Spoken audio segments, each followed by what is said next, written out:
सो हाँ जी गाइज, क्या हाल आपके। तो गाइज IRFC ऑलरेडी इतना पैसा बना चुका है पिछले कुछ समय में। सारे जो हमारे व्यूवर्स हैं काफ़ी खुश हैं, हमें मेल्स भी आ रही हैं, व्हाट्सएप के ऊपर भी मैसेज आ रहे हैं।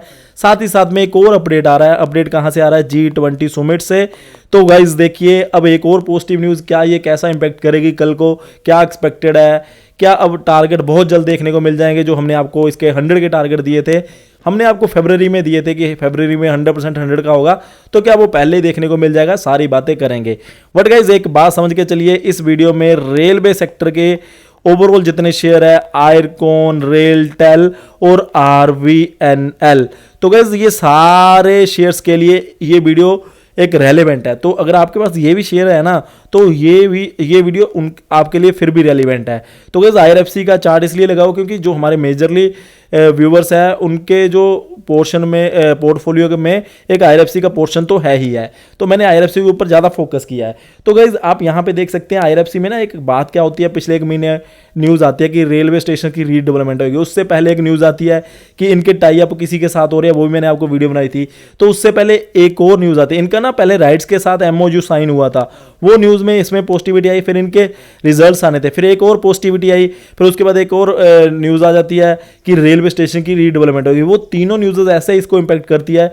ये शेयर गाइस देखिए 32 से 77 के ऊपर आ चुका है, और अब आगे एक और न्यूज़ निकल के आ रही है G20 सुमिट से। अब क्या ये 100 के ऊपर जल्दी चला जाएगा, वो भी आपको पता चल जाएगा। तो उससे पहले न्यूज़ को देख लीजिए गाइस। मैं बिल्कुल आपको हाईलाइट बता रहा हूँ, आप इस न्यूज़ को ना, बहुत से लोगों को पता भी होगा और आप इस न्यूज़ को गूगल के ऊपर भी पढ़ सकते हो। बट हाँ, अगर मैं बोलूँ कि क्या डायरेक्टली ये रेलवे शेयर्स को इम्पैक्ट करेगी, तो गैस वो तो बाद की बात है। बट हाँ, हो सकता है कि कल को मार्केट में रेलवे सेक्टर को इस न्यूज़ से पॉजिटिव रिस्पॉन्स मिले। तो गैस हो सकता है, 100% नहीं है कि हाँ भाई ये डायरेक्टली इम्पैक्ट करेगी, फिलहाल तो ये प्लान्स ही है। तो गैस देखिए, global leaders announced A multinational rail and ports deal linking the middle east and south Asia on Saturday on the side lines of the G20 Sumit in new Delhi. तो guys आप यहाँ पे पढ़ सकते हो, वहाँ पे US प्रेसिडेंट जो बिडेन, उन्होंने भी काफ़ी बातें बोली, काफ़ी चीज़ें हुई है वहाँ पे। ये न्यूज़ को आप डिटेल में पढ़ सकते हो, वीडियो को लेंथ ही नहीं करेंगे। तो अगर मैं ओवरऑल बात करूँ तो यहाँ से क्या बात निकल के आ रही है? यहाँ से यही बात निकल के आ रही है कि रेलवेज के कुछ नए प्रोजेक्ट हो सकते हैं, ठीक है ना। तो यहाँ पे आप देख सकते हैं, जहाँ पे उन्होंने लिखा भी है कि multi rail and port deals, ठीक है ना। यहाँ से मिडिल ईस्ट और साउथ एशिया को लिंक किया जाएगा, ठीक है ना। तो इससे हो सकता है कि फिर जो रेलवे IRFC इनसे कुछ और पैसा रेज किया जाए, तो इनको भी बेनिफिट हो, ठीक है ना। तो अब ये न्यूज़ अगर कल को पॉजिटिव फिर से इंपैक्ट करेगी शेयर को, तो जो मैंने आपको 100 के टारगेट दिए थे ना 2024 में, 24 जो आने वाले 4 से 6 महीने में, मैंने बोला था कि जो रेल बजट आएगा उस टाइम पे ये शेयर 100% 100 रुपये का होगा। तो हो सकता है कि वो आपको जो टारगेट है जल्दी देखने को मिल जाए। तो क्या अब निकल जाना चाहिए? तो गाइस मैं आपको ना पहले से प्रोजेक्शन बता देता हूँ। ये प्रोजेक्शन करना थोड़ा सा मुश्किल होता है, बट मैं फिर भी आपको, मुझे जो लग रहा है, ये फीलिंग्स होती है सिर्फ बंदे की। बाकी आपको मैं बता दूँ कि बाद में कैसी कोई न्यूज़ निकल के आती है या फिर मार्केट कैसा रिस्पॉन्स दे रही है, वो चीज़ें भी इंपैक्ट करती है। जो मुझे लग रहा है कि अब ये ना 90 to 100 के लेवल में ही कंसोलिडेशन देगा, और मुझे लग रहा है कि अगर इस 80 के ऊपर सस्टेन करेगा, फिर 90 और 100 की रेंज में ये काम करेगा, और वहां पे ये थोड़े टाइम के लिए कंसोलिडेशन देके आगे का जो भी इसका लेवल रहेगा, रास्ता रहेगा ऊपर या नीचे का, फिर बनाएगा। तो मुझे जो बात लग रही है, तो यहां से क्लियर कट 10-15 रुपए का जंप तो देखने को मिल ही सकता है। तो वो आपका जो मैंने 100 का टारगेट दिया था, हो सकता है वो आपको जल्दी देखने को मिल जाए, ठीक है ना। तो बेचना तो गाइस मैं ऑलरेडी बोल चुका हूं कि है ही नहीं, लॉन्ग टर्म वालों को तो बेचना ही नहीं। मैं कहता हूं 120 का भी हो जाए, 5 दिन बाद 120 का हो जाए, फिर भी नहीं बेचना है, ठीक है ना। क्योंकि गाइस अभी पैसा कमाने का मौका आया है। हमें पता है, जो हमारे व्यूवर्स है, जो हमें पोर्टफोलियो आए हैं, क्योंकि आपको ये भी बात पता है कि हम आपके पोर्टफोलियोज का रिव्यू भी कर रहे हैं। आप हमें स्टॉक मार्केट ताज़ा न्यूज़ @gmail.com वहाँ पे अपना पोर्टफोलियो भेज सकते हो, और हमारा जो मेल ID है वो अबाउट सेक्शन में भी दे रखी है, वहाँ पे जाके देख लीजिए। तो गाइस देखिए, आपको पता है हम पोर्टफोलियो का रिव्यू करते हैं, तो हमें ना इतने पोर्टफोलियो आए हैं, वहाँ पे मैं देख के हैरान हूँ कि जो हमारे व्यूवर्स हैं, कुछ 25-30 पोर्टफोलियो आ रखे हैं, सभी के रिव्यू होंगे, ठीक है ना। 1-2 मैंने कर भी दिए हैं। तो बस देखिए, जो पोर्टफोलियो वहाँ पे हमें आ रखे हैं ना, मैंने जो मोस्टली चीज़ देखी है, जो 70% तक की होल्डिंग लोगों की IRFC में है।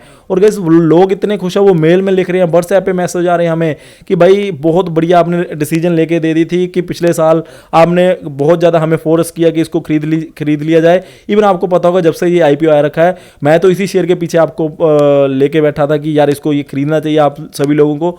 तो गाइस देखो लोगों ने 22 रुपए के ऊपर 24 के ऊपर एवरेज है। और गाइस मैं आपको बता दूं किसी के पास तो 45,000 शेयर भी है। तो आप ये लगा के चलिए जिन लोगों को 10 लाख 12 लाख के, अब ये लगा के चलिए किसी को 15 लाख का प्रॉफिट भी हो रखा है इसी शेयर में, ठीक है ना। तो अब उनको कहीं ना कहीं लगता है कि यार क्या निकल जाए। बट मैं आपको बता दूं जैसे जैसे अब 77 के ऊपर है ना, अगर यहां से 10% भागेगा ना, पहले गाइस ये होता था जब 25 का, तो वहां पे 10% भागता था तो आपको 2.5 रुपए ही बचते थे, ठीक है ना, पर शेयर। अब जब ये 77 का हो गया ना, यहां से 10% इज इक्वल टू 8 रुपए के आसपास।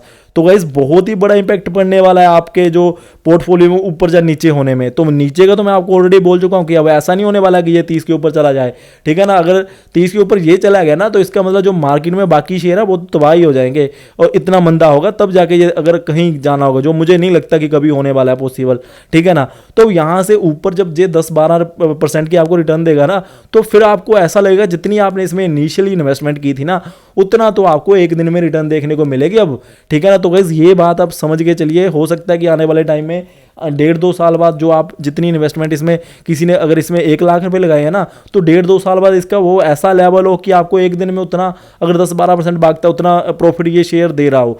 तो आपने काफ़ी कहानियां सुनी होगी, 20 साल पहले 50 साल पहले बंदे ने ये शेयर खरीदे थे, इतने पैसे हो गए। तो अगर आप भी उसी कैटेगरी में जाना चाहते हो तो अभी तो आपको हुए ही 2 साल है। तो गाइस देखिए आपको जस्ट 2 ईयर्स हुए हैं, 2 या 2.5 साल ही हुए आई थिंक, है ना। आपको पता ही है, मुझे जो लग रहा है कि मैंने 2.5 साल से इस शेयर को, मैं जब से ये IPO आ रखा है 2.5 साल ही हो गया है, तो मैं लगातार कवर कर रहा हूं, ठीक है ना। तो आपको तो 2 साल हुए हैं, अगर 20 साल आप लेके चलोगे तो आप यहां से एक्सपेक्ट करके देखिए कि आपको कितना रिटर्न मिलेगी।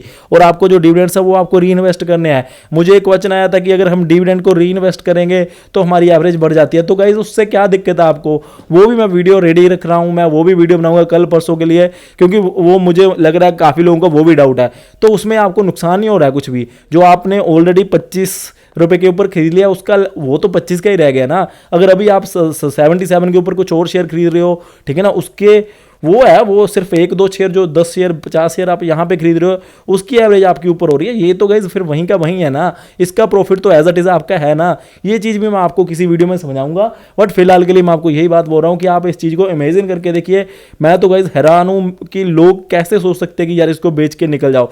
देखिए गाइस मैंने आपको ये भी बात बोली थी 100 के लेवल के बाद ना, मैं आप काफी लोगों को जो मैंने प्लानिंग है वो मैं आपको बताऊंगा कि कितने लोगों को कहां से कितना पैसा इस शेयर में से निकालना है और कितनी अपनी होल्डिंग बेचनी है, वो तो मैं आपको बाद में बता ही दूंगा 100 के ऊपर। ऐसा तो है नहीं कि हाँ मैं आपको ये ऐसे बोलूंगा कि नहीं यार इसको लेके ही चलते रहो, ठीक है ना। कभी कभार तो मैं भी बोलूंगा ना। और इवन मैंने पिछली वीडियो में बोला भी था कि जिन्होंने 100 के टारगेट के साथ इसको ले रखा वो 75 to 80 के बीच में कहीं पर भी अपने 10-20% शेयर बेच सकते हैं, जिन्होंने इसको शॉर्ट टर्म लिया था। तो मैंने ये बात उनके लिए बोली थी, पर लॉन्ग टर्म वालों को मैंने कभी बोलने के लिए बोला ही नहीं, और उनको भी मैं कभी आगे बोलूंगा तो आपको वीडियोस देखनी पड़ेंगी।